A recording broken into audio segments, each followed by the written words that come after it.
जी हाँ विद्यार्थियों, आज की इस वीडियो में हम कक्षा 12वीं के हिंदी का जो कि आपके प्री बोर्ड में आपको स्कूल से दिया गया है पेपर, आपको घर से उसका उत्तर लिख के सबमिट करना है, तो उसका पूरा सॉल्यूशन देखने वाले हैं।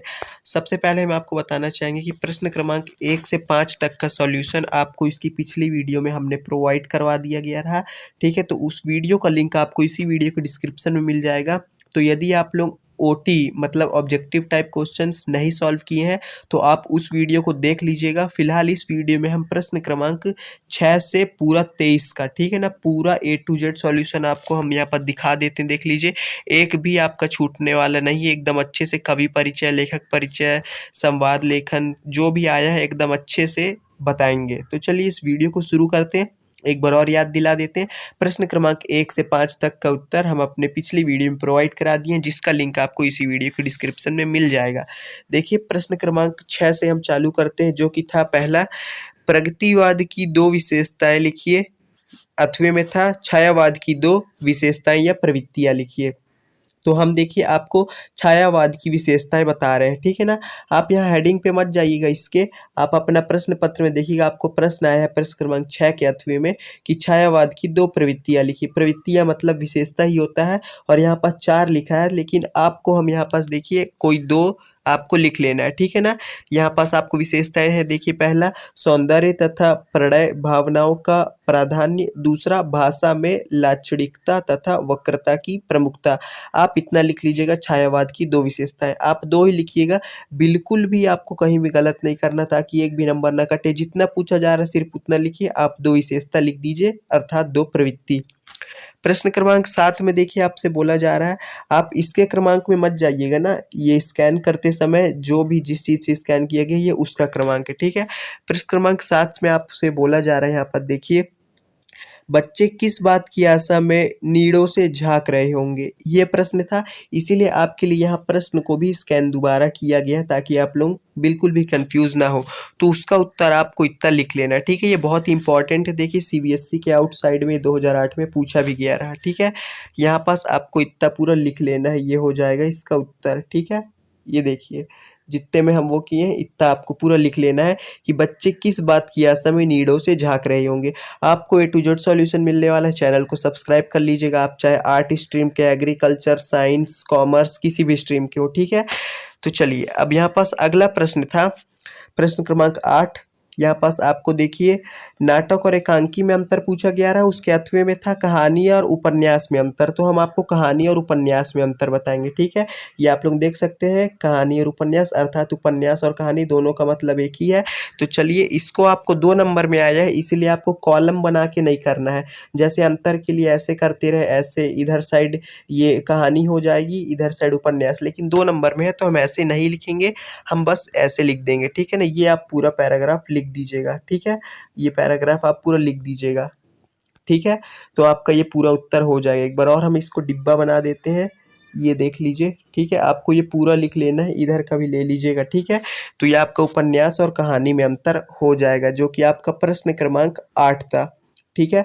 अब चलते हैं प्रश्न क्रमांक 9 की ओर। प्रश्न क्रमांक 9 में प्रश्न था, भक्ति ने अपना वास्तविक नाम लोगों से क्यों छुपाती थी। देखिए हम जिस भी प्रश्न का अथवा वाला बता रहे हैं तो बताए दे रहे हैं, और जिस भी प्रश्न का ऐसे नहीं बोल रहे हैं मतलब उसका पहला वाला ही बता रहे हैं, ठीक है। जैसे इसमें देखिए सीधा हम आगे कि भक्ति ने अपना वास्तविक नाम लोगों से क्यों छुपाती थी, तो ये प्रश्न भी आपको एक बार और स्कैन किया गया है, देखिए, ठीक है। अब यहाँ पास इसका उत्तर हो जाएगा, देखिए आपको उसका उत्तर इतना लिख लेना है, ठीक है। ये इतना आपको लिख लेना है, इसका पूरा उत्तर हो जाएगा, अच्छे से देख लीजिए, ठीक है। ये हो जाएगा कि भक्ति ने अपना वास्तविक नाम लोगों से क्यों छुपाती थी, ठीक है। ये पूरा उत्तर हो जाएगा। अब चलते हैं प्रश्न क्रमांक 10 की ओर।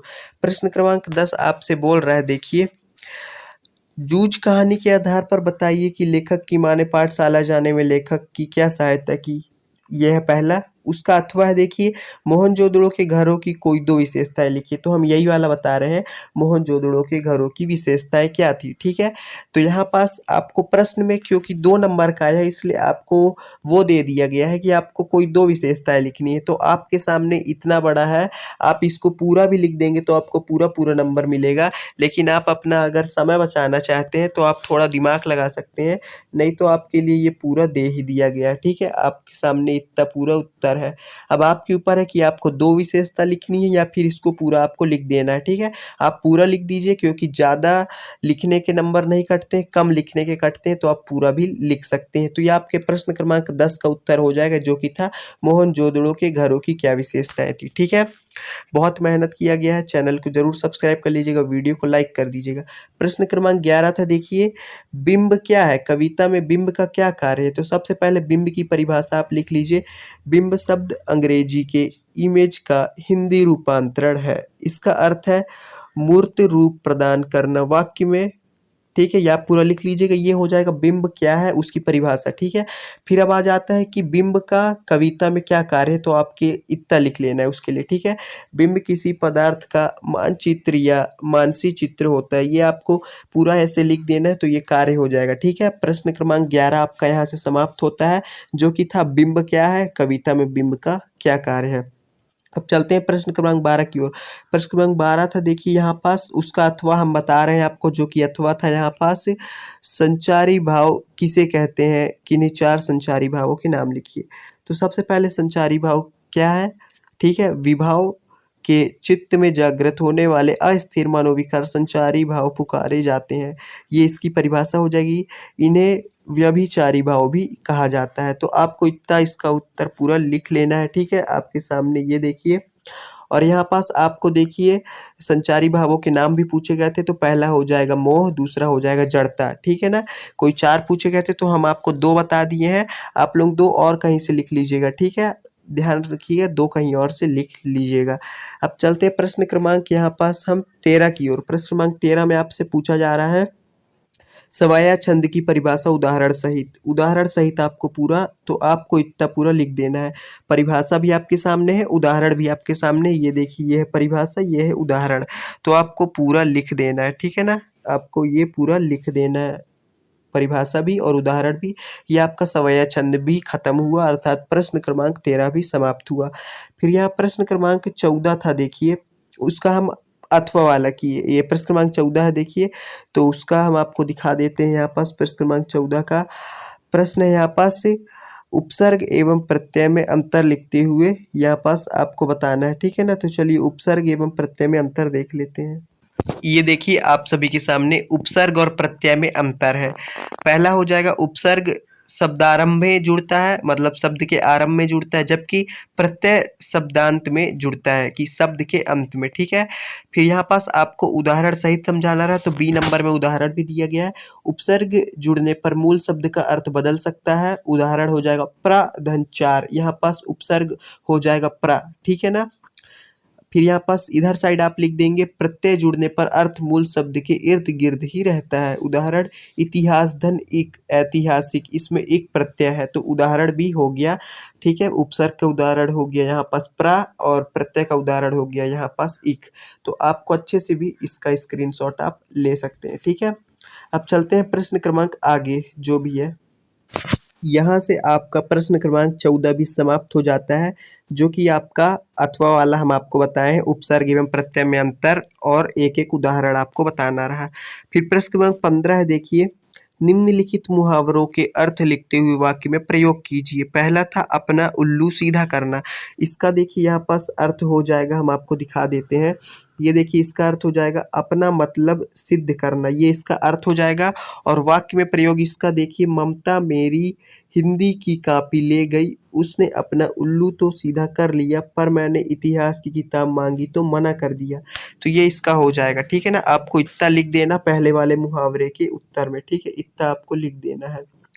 फिर यहाँ पास देखिए है दूसरा मुहावरा, जो कि है आपका खाक छानना, ठीक है ना। तो इसका अर्थ हो जाएगा, खाक छानने का अर्थ दर दर भटकना, ठीक है ना। दर दर भटकना इसका हो जाएगा अर्थ। अब इसका वाक्य में प्रयोग देखते हैं। इसका वाक्य में प्रयोग होगा, देखिए बीए पास किए हुए 5 साल हो गए, लेकिन अभी भी मैं नौकरी की तलाश में खाक छान रहा हूँ, ठीक है। ये हो जाएगा दूसरे वाले का, आपको इतना पूरा लिख देना है, ठीक है ना। आपको पूरा इतना लिख देना है, अर्थ भी हो गया और वाक्य प्रयोग भी हो गया, ठीक है। तो यहाँ से आपका प्रश्न क्रमांक 15 भी समाप्त हो जाता है। अब चलते हैं प्रश्न क्रमांक 16 की ओर, जिसमें आपको बोला जा रहा है रघुवीर सहाय या कुंवर नारायण की काव्यगत विशेषताएं निम्नलिखित बिंदु के आधार पर कीजिए। आपको 2 रचनाएं लिखना रहा और भाव पक्ष और कलह पक्ष। तो हम दोनों में से पहला अर्थात रघुवीर सहाय जी का बता रहे हैं, ठीक है? उनकी रचनाएं आपको यहाँ पास से लिख लेनी है। हाँ, ठीक है ना? आपको ये सब फालतू चीज़ नहीं लिखना जितना आपसे पूछा गया। आपको जीवन परिचय नहीं पूछा गया, शिक्षा, व्यक्तित्व ये सब कुछ नहीं पूछा गया। आपको रचनाएं पूछा गया है। तो चलिए आपको दिखा देते हैं। इनकी रचनाएं हो जाएंगी, देखिए। सीढ़ियों पर धूप, आत्महत्या के विरोध, हंसो हंसो जल्दी हंसो, लोग भूल गए हैं, ठीक है? तो ये है 4 रचनाएं। आप इनमें से कोई 2 लिख लीजिएगा क्योंकि कोई 2 रचनाएं ही पूछी गई है। अब चलते हैं भाव पक्ष। तो भाव पक्ष में आपको इतना लिख लेना है, ठीक है ना? भाव पक्ष का भी आप स्क्रीनशॉट ले सकते हैं। इतना आपको पूरा भाव पक्ष में लिख देना है, ठीक है? फिर यहाँ पास इनके कला पक्ष आ जाएगा। तो आप सभी जानते हैं कला पक्ष में क्या क्या आता है। कला पक्ष में भाषा और शैली आता है। तो भाषा और शैली में आपको इतना लिख देना है, ठीक है ना? यहाँ से आगे होगा, ठीक है? शुद्ध साहित्यिक खड़ी बोली है। तो यह आपका पूरा हो जाएगा रघुवीर सहाय जी का। अब आपको क्योंकि ये 3 नंबर का कर दिया गया है तो साहित्य में स्थान नहीं पूछा गया, तो आप साहित्य में स्थान मत लिखिएगा। अब चलते हैं प्रश्न क्रमांक 17 की ओर, जिसमें आपको हजारी प्रसाद द्विवेदी या फणीश्वर नाथ रेणु की साहित्यगत विशेषताएं निम्नलिखित बिंदुओं के आधार पर लिखनी रही। वही 2 रचनाएं और भाषा शैली। तो देखिए फिर आपको ये सब फालतू चीज नहीं लिखनी। जीवन परिचय, शिक्षा, व्यक्तित्व, आपको सीधा रचना पर आ जाना है। रचना है सुर साहित्य, कबीर, हिंदी साहित्य की भूमिका प्राचीन, बहुत सारी हैं, ठीक है ना? यहाँ पास इनकी बहुत फेमस है, देखिए, अशोक के फूल, कल्पलता, कुटज कहानी, वाणभट्ट की आत्मकथा। इनमें से आप कोई 2 रचना लिख लीजिएगा। अब भाषागत विशेषताएं आपसे पूछा गया है तो आपको सीधा सीधा बस इतना और लिख देना है भाषागत विशेषताएं में, इतना, ठीक है ना? इतना और लिख दीजिए। यही आपसे पूछा गया है। भाषा शैली इसके अंतर्गत है। इनकी भाषा परिमार्जित खड़ी बोली है। भाव व विषय के अनुसार भाषा का चयन करते थे। भाषा के 2 रूप, प्रांजल व्यवहारिक भाषा, संस्कृत निष्ठ, शास्त्रीय उर्दू भाषा, यही सब आपको लिख देना है। इसमें भी आपको साहित्य परिचय मतलब साहित्य में स्थान नहीं पूछा गया, ठीक है? तो अब इसका भी आपको नहीं लिखना है। फिर यह प्रश्न क्रमांक देखिए 18 है आपके सामने। मेरे सपनों का भारत शीर्षक पर अनुच्छेद लिखिए। तो चलिए इस पे अनुच्छेद है, ये अनुच्छेद ही है, ठीक है ना? इतना बड़ा अनुच्छेद है तो सबसे पहले आप इतना लिख लीजिए, ठीक है? ये है पूरा, ठीक है? आप हेडिंग डाल लीजिएगा मेरे सपनों का भारत। उसके अंतर्गत आप पहले इतने का स्क्रीनशॉट ले लीजिए, इतना। फिर इसके आगे का आपको थोड़ा सा और बचता है ये, ठीक है ना? यहाँ तक समाप्त हो जाता है, ये यहाँ तक है, यहाँ से यहाँ था, ठीक है ना? अच्छे से ध्यान रखिएगा। तो इतना और स्क्रीनशॉट ली। तो ये आपका हो गया प्रश्न क्रमांक 18 जो कि था मेरे सपनों का भारत शीर्षक पर अनुच्छेद। फिर देखिए प्रश्न क्रमांक 19 था आपके सामने। यहाँ पास अपठित गद्यांश पूछा गया रहा, ठीक है ना? अपठित गद्यांश में पहला प्रश्न था, यहाँ पास हम आपको अच्छे से बता देते हैं। प्रश्न क्रमांक 18 पहला था, ठीक है? उपयुक्त गद्यांश का उचित शीर्षक लिखिए, ठीक है?